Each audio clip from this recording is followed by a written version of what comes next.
José Alfonso Aparicio, abogado laborista y experto además en temas laborales, que nos abordará y con quien conversaremos sobre esto que dice el presidente. Ya lista 2 reformas al artículo 123 sobre salarios y pensiones. Maestro, muy buenos días, qué gusto saludarle. Bueno. Hola, buenos días. Hola, buenos días, maestro, qué gusto saludarle. Feliz año, ¿cómo está? El gusto es mío, feliz año para todos por allá. Gracias. Yo le compartía antes de enlazarnos con usted a nuestro auditorio, le compartí un preámbulo sobre este tema, sobre lo que el presidente destacaba, ¿no? De estas iniciativas de reforma del presidente al salario mínimo y las pensiones. En el salario mínimo me parece, que maestro, que se ha avanzado, pero sí me gustaría detenerme un poquito más en el tema de las pensiones, porque dice el presidente que va a hacer algo por modificar la ley de 1997, que en ese momento, esa reforma laboral que impulsó en ese entonces quien fuera presidente, Ernesto Zedillo. ¿Qué pasó con esta con esta reforma laboral de 1997? ¿Qué fue lo que generó en el ámbito de pensiones?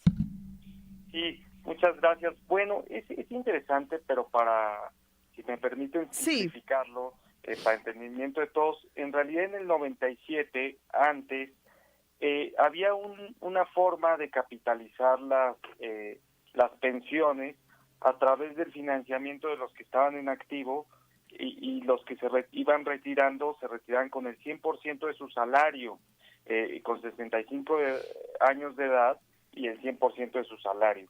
Esto cambió y ahora se crearon a partir de ese año, del 97, la CONSAR y las AFORE, para que hubiese algo que se llama el sistema de cotizaciones individuales, es decir, que cada quien se jubilará con lo que aporte a su propia AFORE y ya no el Estado aportará, digamos, para el 100%. Entonces eso disminuyó mucho el poder adquisitivo de los pensionados, porque el cálculo de su pensión, pues como bien dijo el presidente en ese evento del fin de semana, ya no alcanza a veces ni al 50% de lo que era su salario como trabajador en activo. Uh-huh. En esencia, esto fue cambiar de un modelo de cotización que queda por parte del Estado a una cotización individual por medio de las AFORES que se crean. Uh-huh. Y después hubo un cambio ya en el 2007 a la ley del ISSSTE, es decir, para los trabajadores al servicio del Estado, con las mismas circunstancias, es decir, cambiándolos a un modelo de cotización individual. Uh-huh. Ok, y esto definitivamente, si nos comparamos con quienes cotizaban anteriormente o quienes se pensionaban anteriormente, pues sí nos deja, sobre todo a generaciones, que ahorita que son económicamente activas, en una situación más desfavorecedora. ¿Se podría considerar, maestro? Sin duda, sin duda, porque insisto, este argumento que mencionaba el presidente, yo llegué a escuchar el evento del fin de semana.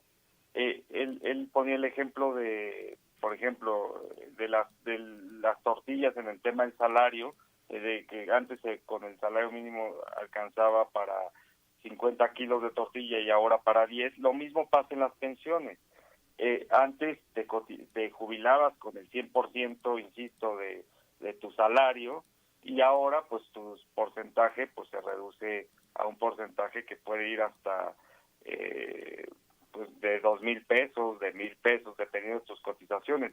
Ahora, sí es necesario advertir que en el 2020 se hizo una reforma que también es muy aplaudible, es algo muy importante destacar. Uh-huh. No es suficiente, como mencionó el presidente, pero es importante porque cambió, se incrementaron las aportaciones que da el empleador, los patrones, para las AFORES.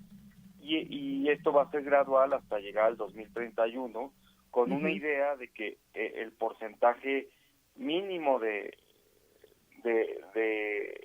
base para recibir como pensión sea de 8,241 pesos aproximadamente, lo cual es bueno pues, en las circunstancias de las que venimos de esta reforma de Zedillo en el 97.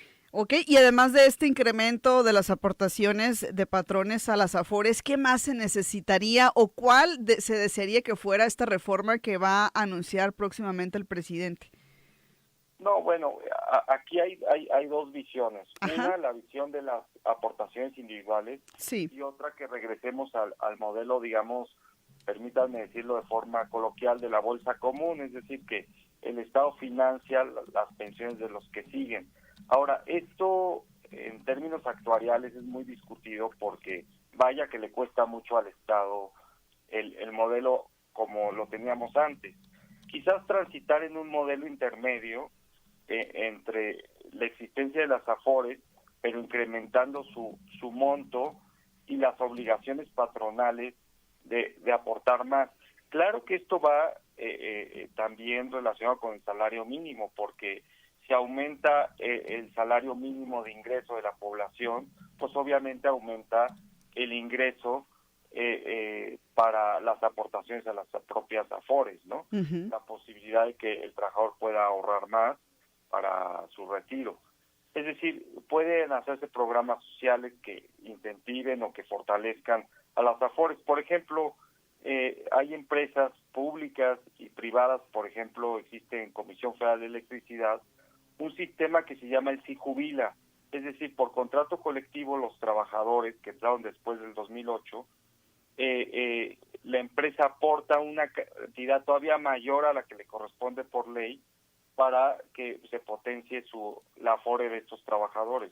Uh-huh. Esto pues, son recetas que pueden potenciar, digamos, el retiro más digno de los trabajadores. Uh-huh, ok, sin duda alguna, me parece que es un tema que da para mucho y creo yo que el tiempo al presidente pues probablemente pues no le vaya a alcanzar. Creo que va a ser un tema que se va a discutir o que sí amerita que sea una prioridad para la próxima administración. Sin duda, Uh-huh. aunque yo vi en el anuncio del presidente que iba a mandar la iniciativa antes de que concluya su mandato. Yo sé que las elecciones son el 2 de junio y él tendrá que dejar por términos de la propia Constitución el 15 de noviembre, si no mal recuerdo. Creo que el cambio es en octubre, el cambio de poderes. Ahora es en octubre, ¿verdad? Sí. Uh-huh. Bueno, pero tendrá que dejar la presidencia. Sin embargo, sí hay que decir que, por ejemplo, la reforma al salario mínimo Uh-huh. es una reforma que debe ir al 123 constitucional porque está en la Constitución.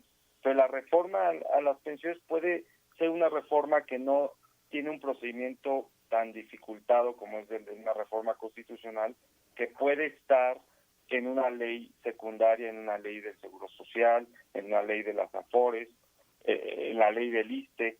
Habría que ver los términos porque, digamos, el pronunciamiento es muy genérico, pero vaya que sí sería una agenda, incluso aun cuando se presente la iniciativa, a Uh-huh. implementarse en el siguiente sexenio, ¿no? Así es, y algo muy interesante lo del salario, ¿qué implicaría esto, maestro? Porque lo que decía por ahí el presidente es que esta iniciativa de reforma al salario mínimo, pues establecería que el aumento a este nunca jamás sea menos que la inflación. ¿Qué impacto tendría?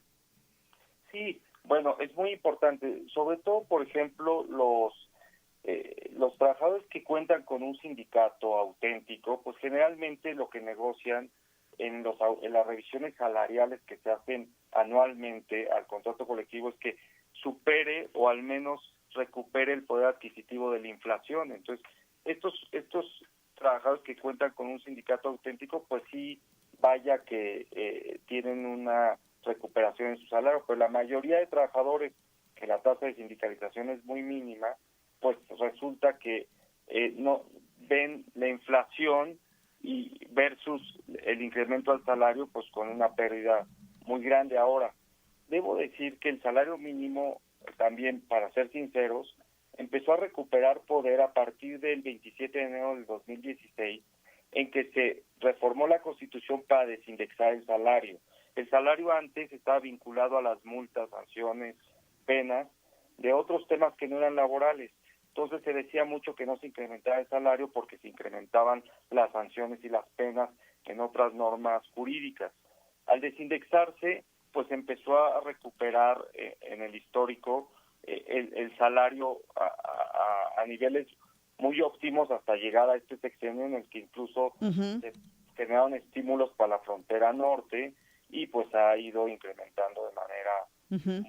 muy importante, aunque como admite el presidente, pues no es suficiente y lo que se requiere quizás sí es que en la Constitución se establezca de forma expresa que deberá incrementarse al menos por arriba de la inflación. Y esto Pues garantiza que en el futuro pues se recupere el poder adquisitivo del salario. así es, muy interesante, sin duda alguna, todo este tema. Ya por último, maestro, para culminar con esta intervención que le agradecemos, ¿qué recomendaciones le daría a la población adulta joven, económicamente activa, independientemente de que se den o no estas reformas, cómo prepararse para los años que vienen, para una futura jubilación? ¿De qué manera cada persona se puede ir preparando?